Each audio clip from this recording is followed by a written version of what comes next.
looking at that collection of articles in that second PDF file which we distributed. And there aren't page numbers at the bottom of the actual pages, so I will be following the page numbers of the PDF file. There's 22 pages, and I'll be going from page to page, indicating to you which parts should draw your specific attention and which parts could be ignored or just skimmed. PDF page 1 and 2 are important. PDF page 3, Chilazon Breita. Page 3, page 4, and the notes. Page 5, through the end of this essay, through the conclusion on page 6, is important.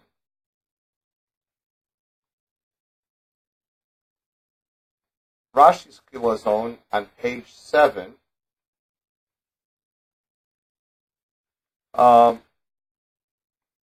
what's mainly important on that page is that paragraph that starts, "From the above analysis, it is evident that Rashi views the Chilazon as a creature with a shell."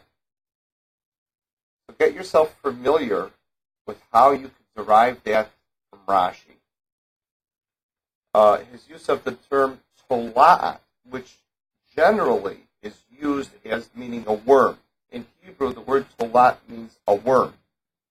However, when Rashi uses the word tola'at, his use of the term tola'at can be explained as being reference to the essential creature, the living body found inside of the shell. So even though tola'at means a worm, it could also mean the body which is inside of the shell.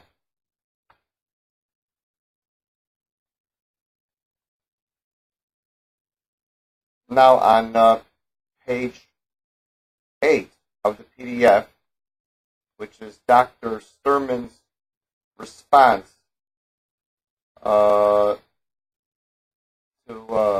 Dr. Singer's review. Actually, his discussion here is going to show up on another page later on in this PDF file. But be familiar with Dr. Singer's objections and with Dr. Sturman's response. But we'll come back to that in another page in this PDF. So through page 9 is important. 10 is important.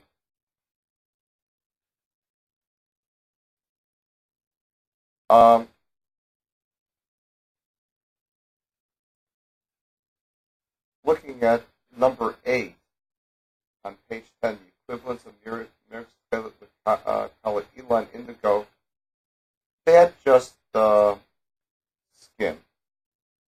Except for the criteria where it says, furthermore, both the Radishner and Rav Herzog state if one finds a candidate for the Chilazon that satisfies the two criteria, that the color of the dye is sky blue and that its dye is fast and strong, meaning fast meaning it holds to the fabric, then that organism must be acceptable as a kosher source for tchelet. And this again we're going to find in another section of this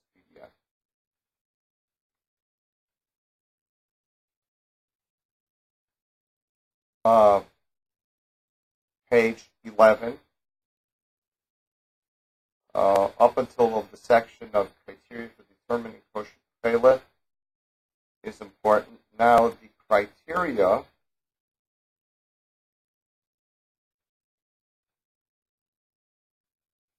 for determining kosher tchelet on page 11 is important. In fact, it's a good idea to know all of these criteria. On page 11 and 12, There's 5 criteria.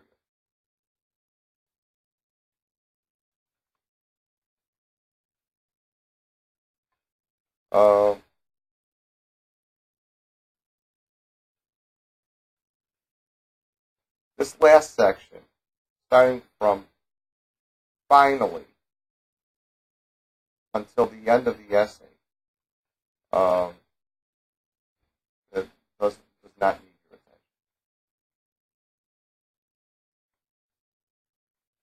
attention. And I won't be specifically looking at the notes on pages 12 and 13. I won't be testing from the notes. You might look at them for further information, but I'm not going to be referring to the notes to form questions.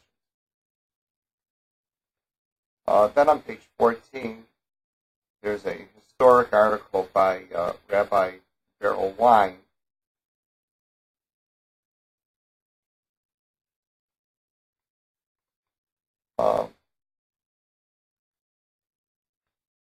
It's one page. We're not really that hugely interested in the history of it. 1 or 2 questions might come up here in the first test. Mainly concerned about what might be the reason why the tefillah became unavailable. What changed in history to make the tefillah unavailable? Whether it was the conquest by the Arabs or whether it was rules enforced by the Romans that tefillah cannot be produced for common purposes, only for the aristocracy or for royalty.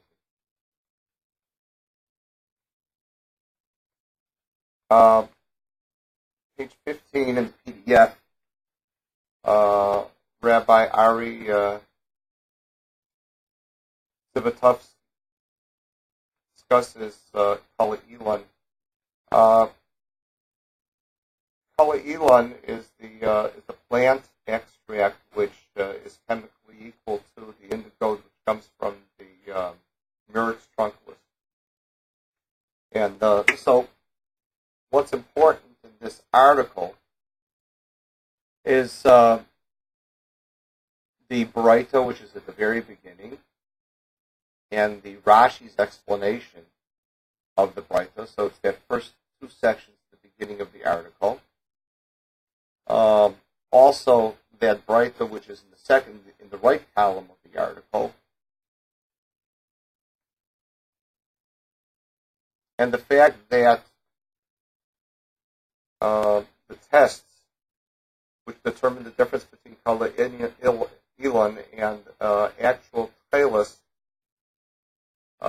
which were prescribed by the Talmud, seem to be inconclusive today. That section which starts Kala Elon and Satis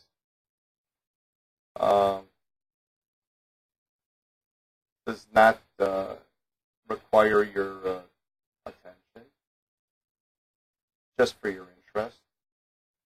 Page 16, mainly for your interest. However, that very last section on page 16 in the PDF, Kala Elon as basis for identifying true tefillas. Give that a look. And specifically the statement by the Dishner, which is translated at the beginning of page 17.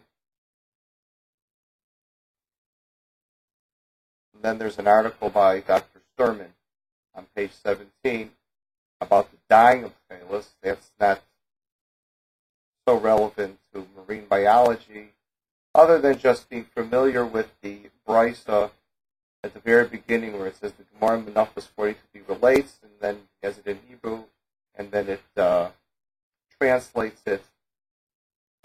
Give your attention to that. The rest of it's the dying process, where it says the dye process, which is described by Pliny the Elder till the end of the article, does not require your attention. Now, on page 18, the historical review of Chilazon. You can check off those boxes which I consider important.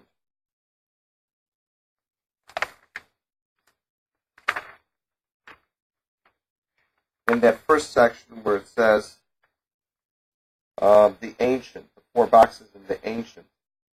The first box, 1750,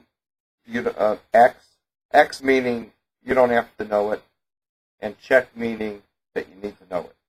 So the first box, 1750 BC, X. 1500 to 1300 BCE, X. 1200 BCE, check. In other words, the Tel Shikmon Avat. 1200 to 900 BCE, check. The Canonic Coast, you should know that. The entire next section, lost. You should know that. The rediscovery, 1500, 1685, X, you don't need to know that. Early research in mouse-based dyes is not necessary. On the next page, page 19 in the PDF, the top one, discovery of dye snails, 1857, you don't need to know that. However, 1864, 1888, 1909, 1913, 1980, all those are checks. You'll be familiar with those. 1985, 1993, Rabbi Elio, Tavker, and Piltfeld are not necessary. You could X those. Then on page 20, the criteria for identification of Tcheil Chilazon.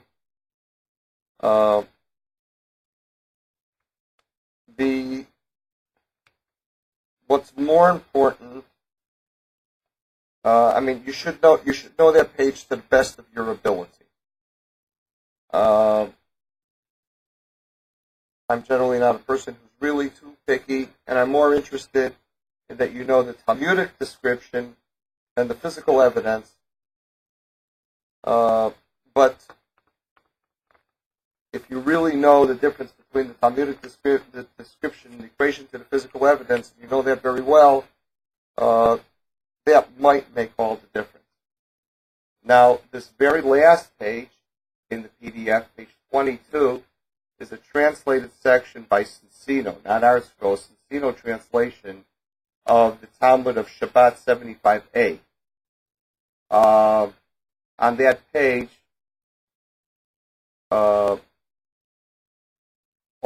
most of this page, let's see here,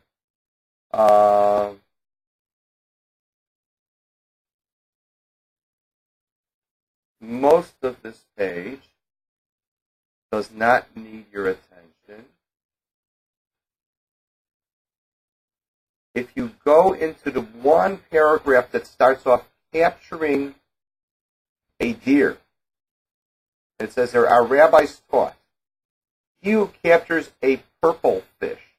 This is talking about a chilazon. I don't know, Cincino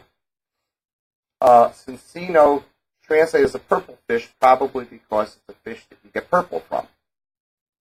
And crushes it, is liable to a sin offering. And in the Hebrew, it's used the word hapotzea. Potzea means to crush or to break open. And this was really the biggest problem for the Radishner, Rav Weiner, for choosing the cuttlefish, in as much as that you don't get the dye by cracking it open. In fact, that's probably one of the biggest indicators that we're talking about a snail, the fact that you have to crack it open. And by cracking open a chilazon on Shabbat, you are desecrating the Shabbat.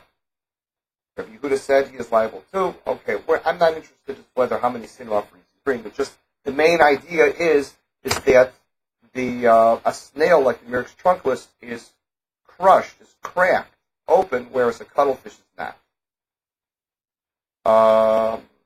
And I'm not interested in whether crushing comes under whether it's dush or whether it's schita, whether it's considered threshing, or whether it's whether it's considered squeezing something. But this little discussion over here, and by the way, this source is brought in the very first, on page 1 in the PDF. This is the piece of Talmud that Moshe Tabon is referring to. That second page, 22, I just put it there for the notes, in case you wanted the notes to give you some more information. That second, 77, Shabbat 75b, which is at the bottom of page 22, is not necessary. Okay. Good luck.